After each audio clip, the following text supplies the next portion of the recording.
2030 is a number, a date, a year that comes up and seems to bring together all these different subjects.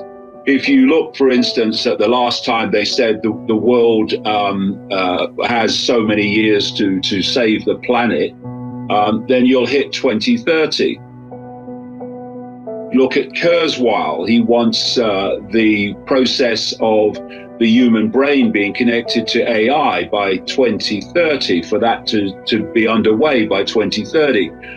Then you look at Agenda 2030, of course, the UN, which is basically the Great Reset in one form.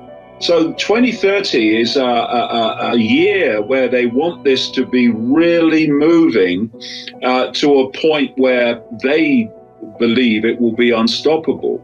And that's why we have the period between now and then to bring an end to this. And that means that we have to put aside everything else and make this the absolute priority of our lives. If people say, oh, my kids are more important, well, actually, your kids are more important, but they are the targets of this whole conspiracy. So by standing up to this and refusing to acquiesce with this first, you're putting your kids first, you're putting your family first, you're putting the future first, putting everything first. So, we got to move in far greater numbers. It's happening, but far greater numbers, from seeing it to ceasing to cooperate with it. You don't have to scream no, you just have to mean it. No, I'm not doing it. No, not doing it. And let's realize that whatever they want to throw at us in terms of intimidation is far, far worse and more sinister than anything else they can come up with in terms of intimidation. Well, you won't be able to travel. I won't travel then. You won't be able to do this. Well, do it then. Do that. Don't do that either. I'm just not doing it. Whatever you try to intimidate me with, I'm not having this jab, because I know that's the end when I do. They want to divide and rule us, because it's a simple case of mathematics. If you go to the core of the core of the core of this global cult, you get them into a single room. And the vast majority of people that are imposing this fascism on the world have no idea it's being coordinated. They're just doing what they're told without question and believing somehow that it's justified. They don't censor with the hysteria that they do for a laugh and a bit of fun. And they don't even do it to posture their own illusory power, which is that which we give to them. They do it because they've got no choice. Their narrative is ludicrous. What they're asking us to believe and what they're asking us to do, telling us to do, is ludicrous. It's everything to do with control, and that's becoming more obvious to more and more people all the time. And therefore, they have to protect their ludicrous narrative in the only way they can, by preventing its exposure to the greatest audience that they can. But it can't be stopped if people are willing not to bow to their illusory power and not to bow to their intimidation. You get these celebrities, oh God save us from celebrities, who are pushing the agenda, virtue signaling, because they know their careers are over if they don't.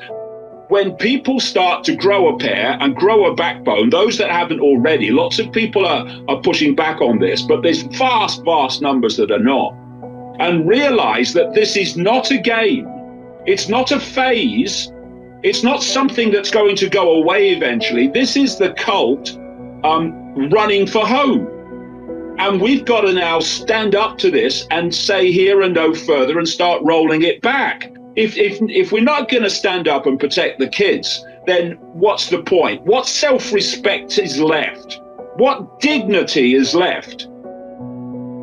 Well, some of us have been pointing out for a long time that the control of the world is centralized, that there are networks of the global network in each country, and their job is to impose the will of the center of the network, the spider as I call it, on their particular country.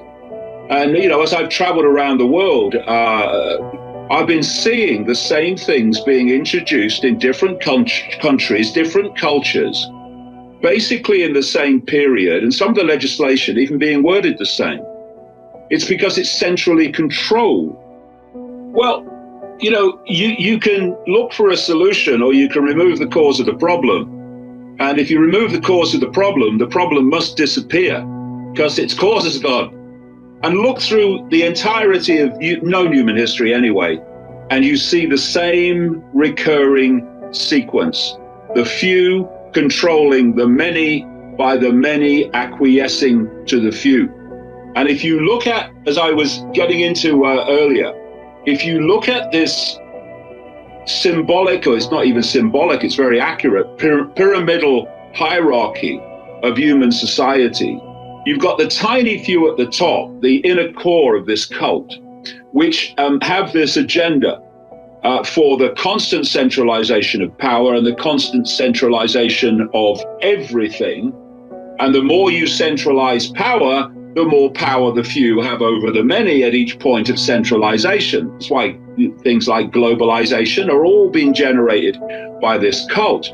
So they impose their will, their agenda, on the level of the pyramid below them.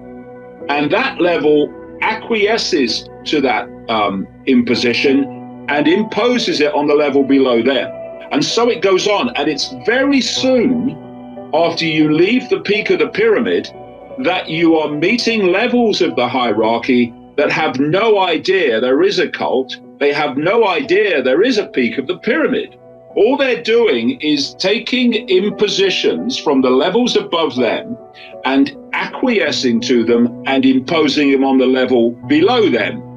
And then you come all the way down this pyramid in imposition, acquiescence, and you meet the mass of the population at the bottom of the pyramid. And if we, at that point, and this is the key, this is the answer staring us in the bloody face, if we, as a population, then acquiesce to the impositions of the level of the pyramid, ultimately being dictated to by the single room at the top, and we acquiesce to the impositions of government and authority and law enforcement, if we acquiesce to them, we create or complete a circuit between the tiny few at the top of the pyramid and the mass of the population. And that circuit of imposition, acquiescence means that those few people in that room have imposed their will on the entirety of the global population. So the answer is, we break the circuit. We break the circuit by not acquiescing with authority simply because it's authority. What is it telling us to do? What is it asking us to do? Does it make sense? No. Then I'm not doing it. Is it designed to impose control on my life and my family's life? Yes. No, I'm not doing it then. And it's this reflex action response to authority of obeying that is the cause of the few controlling the many. And it starts very early. You get people, young kids, you put them into school at the earliest possible age.